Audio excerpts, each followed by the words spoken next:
있나요? 라는 제목으로 같이 말씀 나눠보고자 합니다. 6월절이 되기 6일 전 예수님은요, 베단이라는 동네로 가십니다.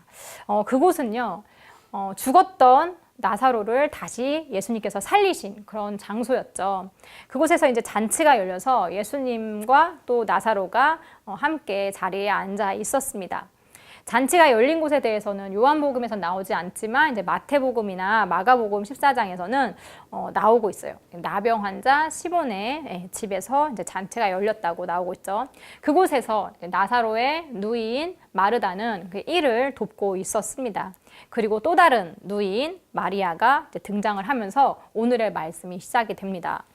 3절에 보시면 마리아는 지극히 비싼 향유 곧 순전한 나드 한 근을 가져다가 예수의 발에 붓고 자기 머리털로 그의 발을 닦으니 향유 냄새가 집에 가득하더라. 마리아는요, 매우 비싼 향유를 예수님 앞에 가져옵니다. 그것도 순전한 나드 한 근. 여기서 나드는요, 이 나드 기름은 향기가 매우 좋고 또 이렇게 치료 효과도 있다고 합니다. 아무튼 그런 나드 기름을 한 근, 그러니까 지금 그램으로 따지자면 327.45g 정도의 양이라고 해요. 그래서 그것을 한꺼번에 예수님의 발에 붓습니다. 마태복음과 마가복음에서는 머리에 부었다고 말씀을 되어 있죠. 우리는 마리아가 예수님의 머리에 향유를 부었는지 아니면 발에 부었는지 아니면 머리에 부었는데 그게 발까지 이렇게 흘렀는지 알 수는 없지만 확실한 것은 예수님께서 그 귀한 향유를 적은 양도 아니고 조금도 아니고 한꺼번에 다 많은 양을 조금도 남기지 않고 아낌없이 예수님께 다 부어드렸다는 것이죠. 그뿐만 아니라 마리아는 자신의 머리털로 예수님의 발을 이렇게 닦아 드립니다. 이스라엘은요, 광야성 기후라서 먼지가 많죠. 그래서 외출 후에는 꼭 집에 들어가기 전에 발을 씻어야 했습니다. 그리고 그 발을 씻어주는 일을 담당하는 사람들이 주로 종이었어요. 자, 발을 씻겨주는 것은 주로 종들이 했고, 또 우리 예수님도 그 제자들의 발을 씻겨줬던 거, 씻겨주셨죠. 나중에 십자가에 돌아가시 전에 그 마지막 만찬 자리에서 제자들에게 종으로서 봉사의 자세를 이렇게 미리 본으로서 보여주시기 위해서 예수님께서 그런 발을 씻겨드리는 일들을 했었습니다. 자, 그러면 예수님께 비싼 향유를 부어드리고 또 자신의 머리카락으로 예수님의 발을 씻겨드린 마리아의 행위는 뭘 뜻할까요? 그녀가 예수님께 드릴 수 있는 것 중에서 가장 좋은 최고로 귀한 것을 예수님께 드린 거예요.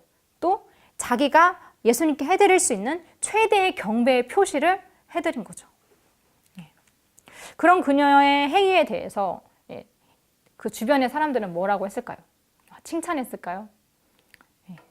그 중에 한 명, 예수님의 제자 중에 하나인 가룟 유다는 부정적으로 말을 합니다.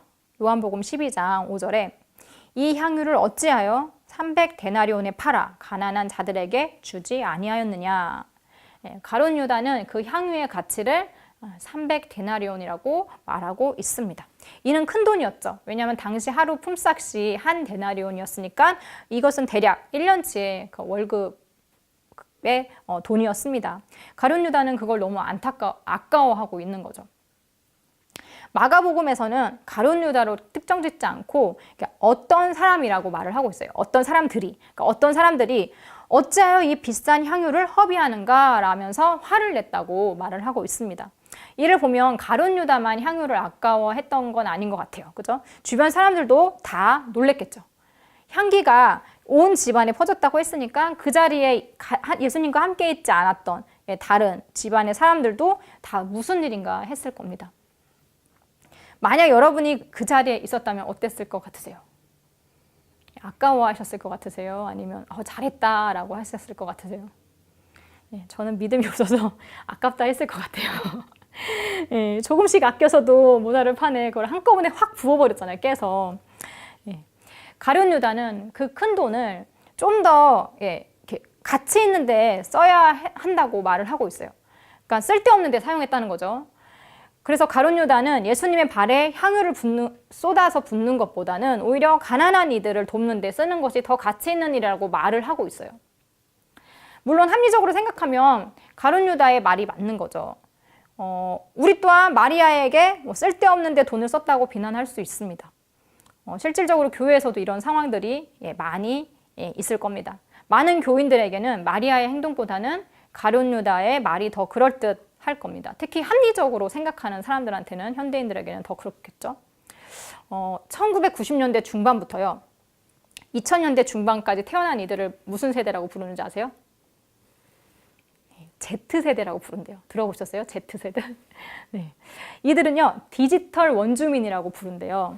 그래서 이 Z세대들은 어릴 적부터 인터넷 같은 그런 디지털 환경 안에서 자라서 신기술에 굉장히 민감하다고 합니다.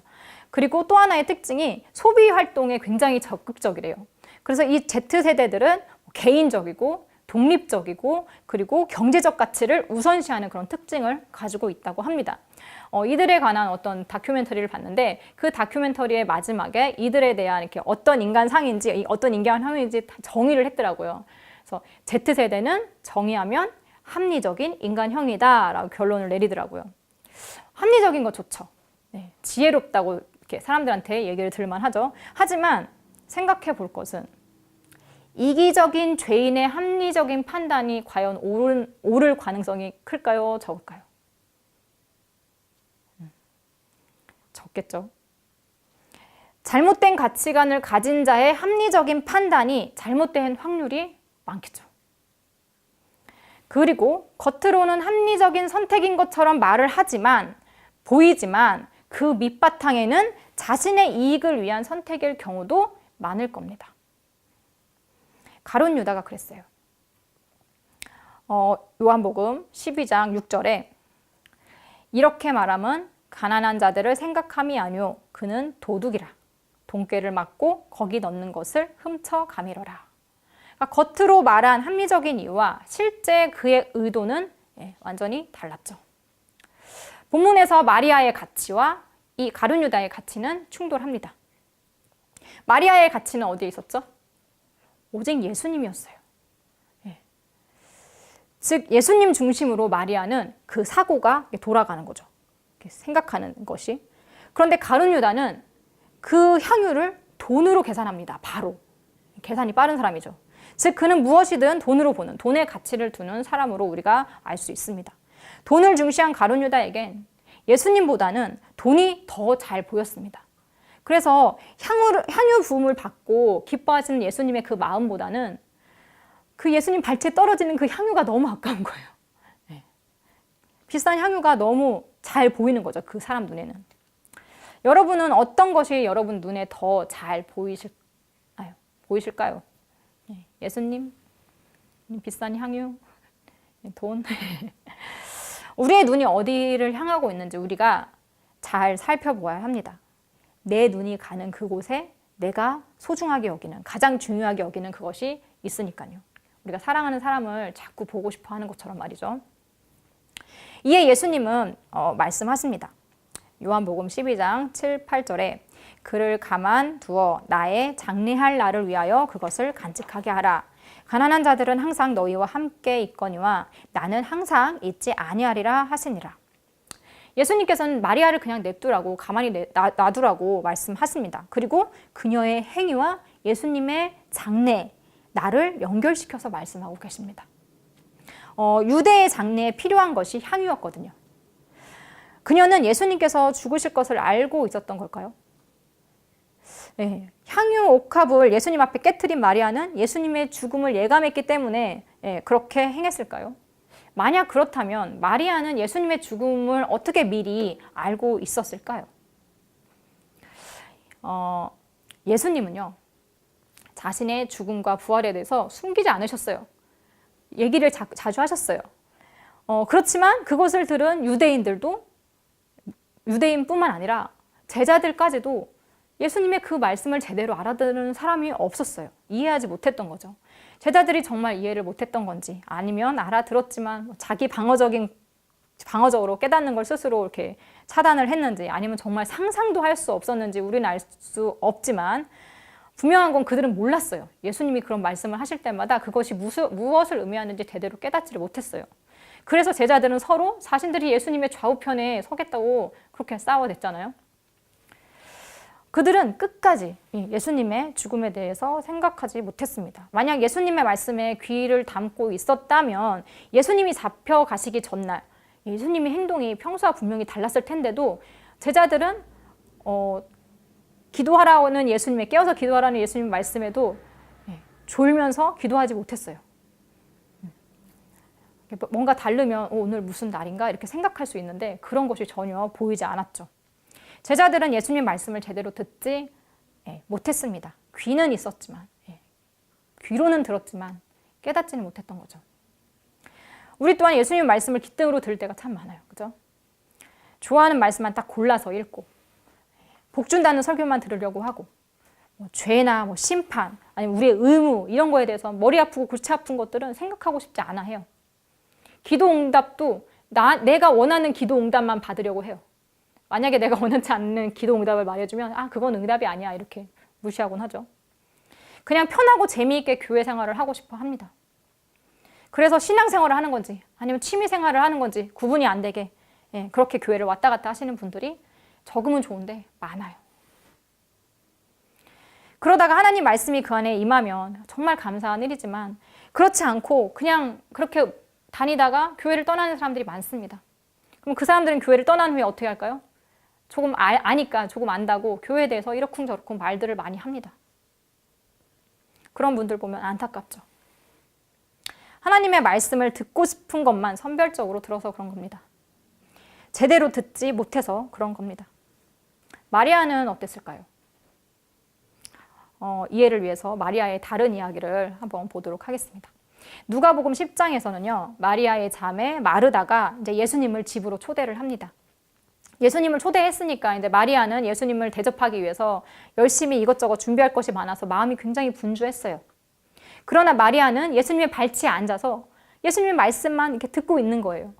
마르다가 그걸 보고 마음이 안 좋아서 뭐라고 하나요? 예수님더러 마리아 나 도와주라고 하세요. 예수님 저 바쁜 거 안 보여요. 이렇게 얘기를 하죠. 그때 예수님께서 그런 마르다에게 이렇게 말씀하십니다. 마르다야 마르다야 내가 많은 일로 염려하고 근심하나 몇 가지만 하든지 혹은 한 가지만이라도 족하니라. 마리아는 이 좋은 편을 택하였으니 빼앗기지 아니하리라. 이런 이야기를 봤을 때 마리아는 예수님의 말씀을 듣는 것을 참 좋아했던 것 같아요. 예수님을 대접하기 위해서 분주하기보다는 예수님 말씀을 경청하는 것을 택했던 거죠. 마리아 또한 그렇게 예수님 말씀 듣기를 좋아했으니까 예수님의 죽음에 대해서 부활에 대해서 한 번쯤은 들었을 겁니다. 그러나 제자들과 달리 예수님의 말씀을 귀담아 들었던 그 마리아는 예수님의 말씀을 알아들었습니다. 어쩌면 그의 오라버니인 그 나사로가 죽었다가 나흘째 되던 날 예수님의 말씀으로 살아난 것을 보고 순간 깨달았을지도 모르겠어요. 예수님께서 말씀하신 그 죽음과 부활에 대해서 이제 다시 한번 생각해 볼 기회였었겠죠. 그래서 그녀는 예수님께 최대한의 존경하는 마음을 담아서 그 마음을 담아서 향유를 예수님께 붓고 자기의 머리카락으로 예수님의 발을 씻겨 드린 겁니다.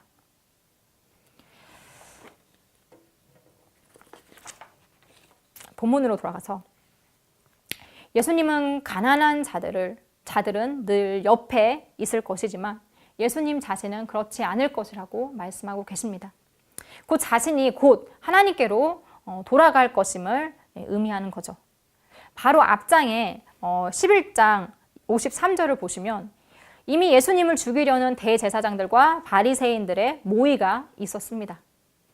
그리고 이제 요한복음 12장 9절에서 11절 말씀 보시면 예수님뿐만이 아니라 예수님께서 죽은 가운데 살리신 그 나사로까지 죽이려고 모의를 합니다. 나사로를 통해 예수님을 만나고자 하는 사람들이 많이 생겼기 때문이죠. 아무튼 예수님의 죽음은 정말 가까웠어요. 요한복음은 이렇게 내용이 끝나지만 이제 마가복음에서는 예수님 말씀이 조금 더 있습니다. 마가복음 14장 8절 말씀 보시면 그는 힘을 다하여 내 몸에 향유를 부어 내 장례를 미리 준비하였느니라. 예수님의 죽으심을 미리 준비한 이는 매일 예수님을 따라다녔던 그 12 제자들이 아닌 마리아였습니다. 마리아의 사고 체제는 예수님을 중심으로 돌았기 때문에 그녀는 자신의 힘을 다해서 예수님을 섬길 수 있었습니다.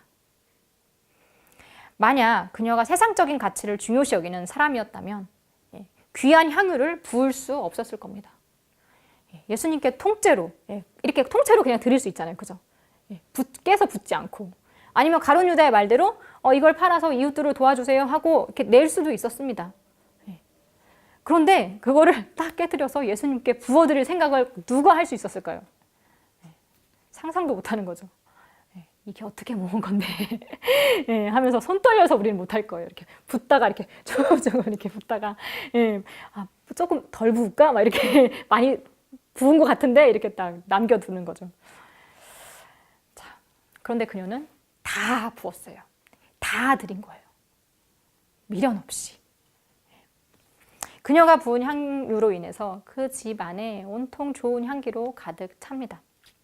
마치 예수님의 죽음과 부활을 통해서 온 세상에 그리스도의 향기가 전달될 것을 미리 보여주는 것처럼 말이죠.